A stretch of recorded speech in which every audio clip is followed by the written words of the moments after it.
I was racing through the hallway. I knew I had to run for my life. I pounded on the first door I saw. Open the door, please.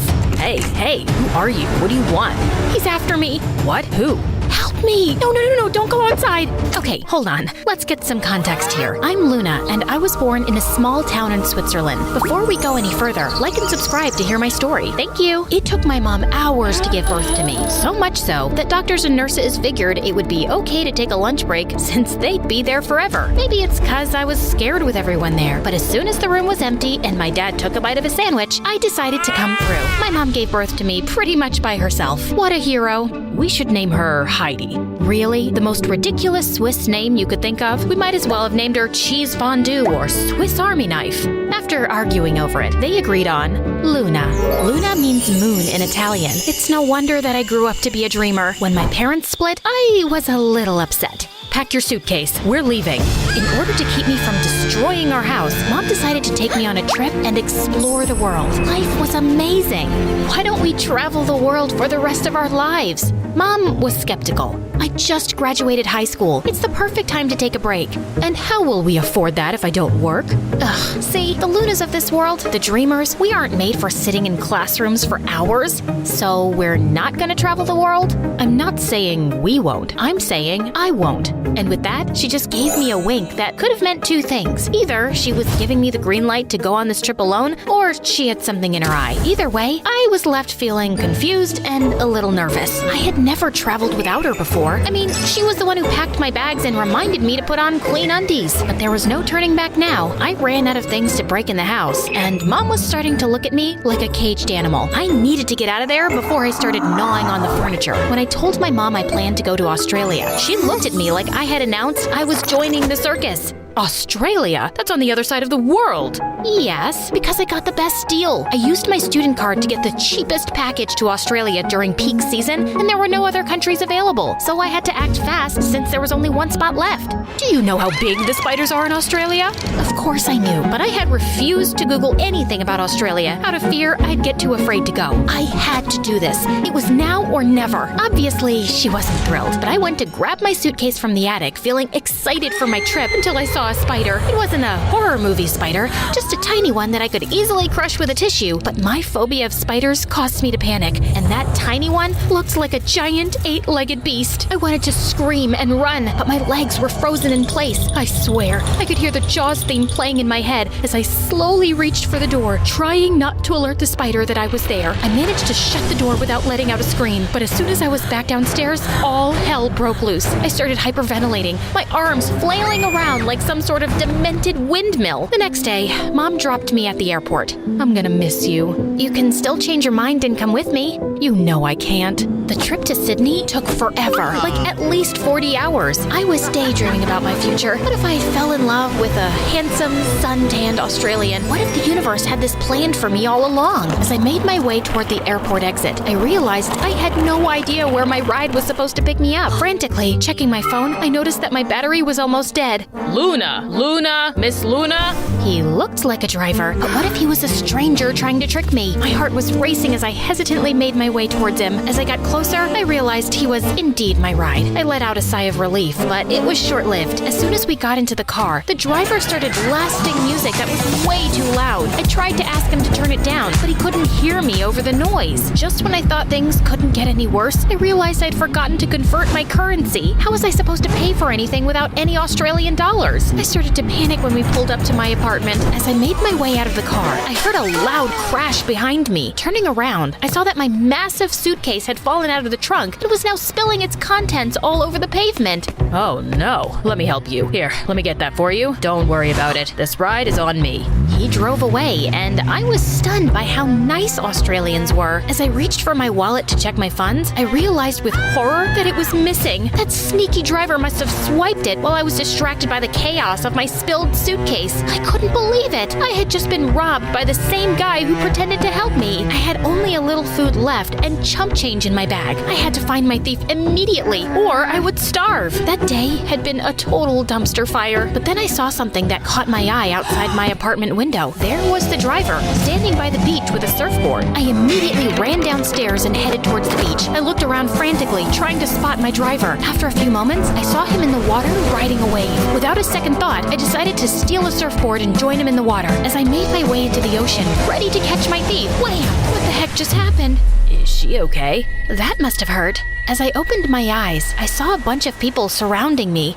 Ouch. My face was hurting. So after I got up, the lifeguards told me that you should never enter the water holding your surfboard in front of you. Waves will hit the board and slam it right into your face. But I didn't care about any of that. My thief was gone, and I still had this board that I had borrowed and wasn't sure where to return it. That's Adam's board. Huh? Adam? He lives in that building.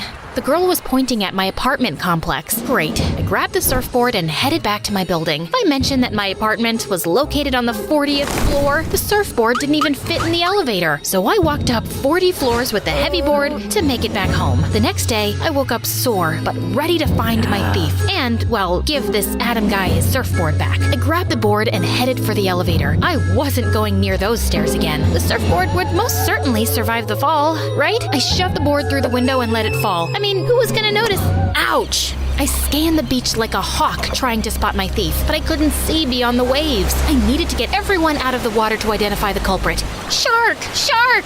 Everyone came running out of the water in a frenzy, but as soon as they realized there was no danger, they looked at me like I was the crazy one. And the worst part, the thief was nowhere to be seen. That night, I decided to make myself a fondue. Yeah, kinda gross to have melted cheese in the summer, but I was missing home. As I was about to finish melting the cheese on the stove, my fire alarm started screaming at me. I immediately grabbed a towel and hurriedly waved it under the fire alarm. It was useless. This thing wouldn't stop. Suddenly, there was a loud thud. Was someone here with me? I was racing through the hallway. I knew I had to run for my life. I opened the first door I saw. Hey, who are you and what are you doing in my apartment? He's after me. What? Who? Help me! No, don't go outside. Wow, he was so cute that I almost forgot about my fire alarm that was blasting in the background and the fact that someone was after me. Fire, alarm, stranger, apartment. My neighbor was kind enough to check every closet and corner. No one was there. He also fixed my fire alarm. And by helping me fix it, I mean that he literally tore it off my ceiling. I just hoped that the building wouldn't catch on fire while I was asleep because I no longer had a fire alarm. Thank you so much. You saved me. Happy to help. I'm here for anything you need. I'm Adam, by the way. Luna, like the moon. I love it. Wait, are you the Adam? Oh, wow. You're the thief. Well, wait a minute. I didn't steal it. I borrowed it to go after my thief. He smiled and winked. Was he not believing me, or was he flirting? Well, I didn't have time for this. I had a thief to catch. I called the driver's company, but they were as helpful as a chocolate teapot. I walked out of my apartment, hoping I'd find him at the beach again, and almost stepped on something, a small box of chocolate. It had a note on it. When I opened it, it said, "Welcome, Luna." Aw, obviously this was from Adam. And Celia? So, my handsome neighbor had a girlfriend. Clearly, he wasn't flirting with me and thought my thief story was a lie. I laid in bed that night, exhausted and annoyed, wishing for a good night's sleep. But that didn't happen. I woke up around 3 a.m. that night. Something felt off. I was sure I wasn't alone, but with a quick look around my small studio, I saw no one. Then why did it feel like I was being watched? As I looked at my ceiling, I saw it. The spider. I'm talking a big, hairy, 8-legged nightmare that could have easily passed for a small dog. How did it end up in my apartment on the 40th floor? I won't admit it, but I was tearing up. I needed help, but who could I call at 3 a.m.?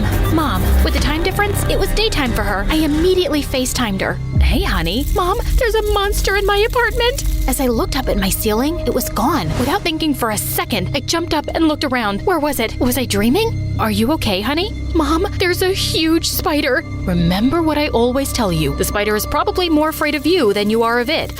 Behind you! It must have fallen behind my bed somehow. I swear that at that moment, the spider gave me a judgmental look. Don't you dust behind your bed? Mom, what do I do? I aimed the phone toward the spider to show my mom. Stop zooming in! I'm not! This thing is huge! I felt a wave of panic wash over me. My heart started racing, and my palms began to sweat. Mom, I can't do anything by myself.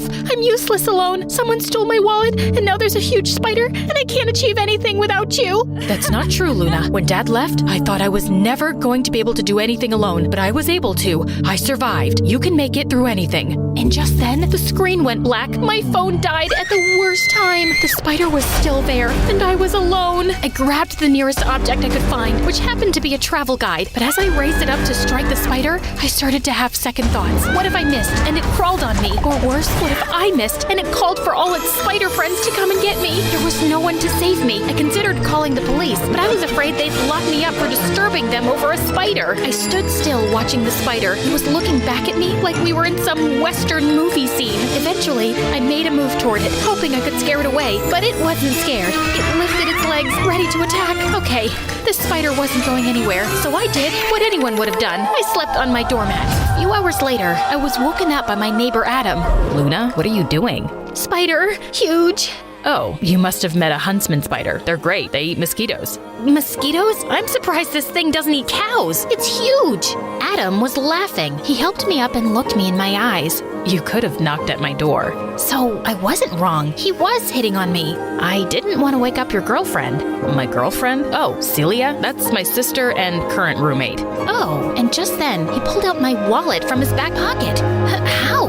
My dad owns the building. I told him about what happened with your driver, and he mentioned that a tenant found a wallet on the floor outside. It must have fallen when you walked out of the car. I suddenly felt terribly embarrassed. I was running after my driver, thinking he stole my wallet, when in reality, he truly was a kind local who gave me a ride for free and helped me with my suitcase. Adam gave me one of his perfect smiles.